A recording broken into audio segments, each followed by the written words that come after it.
ডান প্রান্তে রাকিব হোসেন, বামে স্বপ্নের নায়ক ফারহান আলী ওয়াহিদ, এ দুজনের সাথে নতুন করে যোগ দিচ্ছেন এক বিশ্বমানের নাম্বার 9।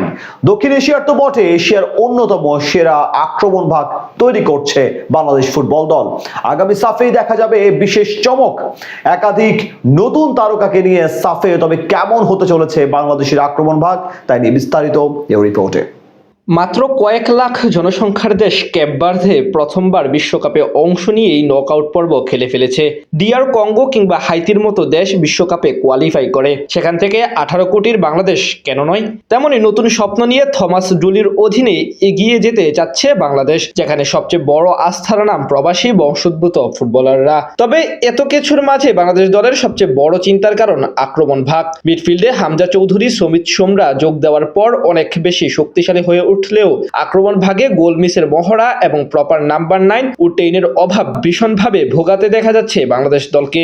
সেখান থেকে এবার মুক্তি পেতে চলেছে একাদশের বাকি পজিশনগুলোর মতো অ্যাটাকিং পজিশনেও বিশ্বমানের কয়েকজন ফুটবলার যোগ দিতে যাচ্ছেন, যার সুবাদে এখন অনেকটাই চিন্তামুক্ত হওয়ার সুযোগ পাচ্ছেন নতুন কোচ থমাস ডুলি। সেখানে সবচেয়ে বড় নাম ফারহান আলী ওয়াহিদ।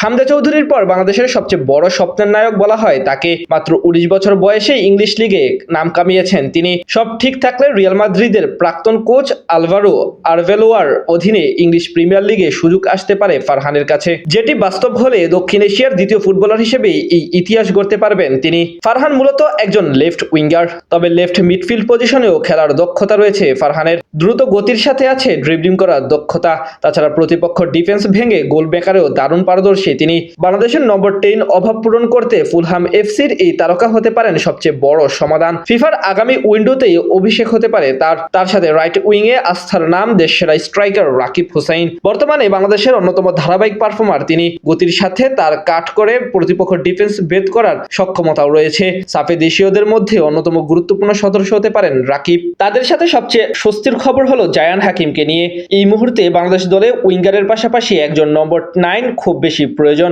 যাকে এক কথায় গোল স্কোরার হিসেবে খেলানো যাবে। সেদিক থেকে দীর্ঘদেহী জায়ান হাকিম হতে পারেন সবচেয়ে ভালো সমাধান। বাফুফে থেকে জানানো হয়েছে তাকেও সেপ্টেম্বরের উইন্ডোতে আনার সর্বাত্মক চেষ্টা চালানো হচ্ছে। 6 ফুট 2 ইঞ্চি উচ্চতা, বা পায়ের জাদু, গতি আর গোল করার তীব্র ক্ষুধা দেখা যায় তার মাঝে। দূরপাল্লার শট নেওয়ার দিক থেকেও তিনি বেশ পারদর্শী। সব মিলিয়ে এই তিনজনকে নিয়েই আগামী উইন্ডোতে বা সাফে নিজেদের আক্রমণ ভাগ সাজাতে পারে বাংলাদেশ দল।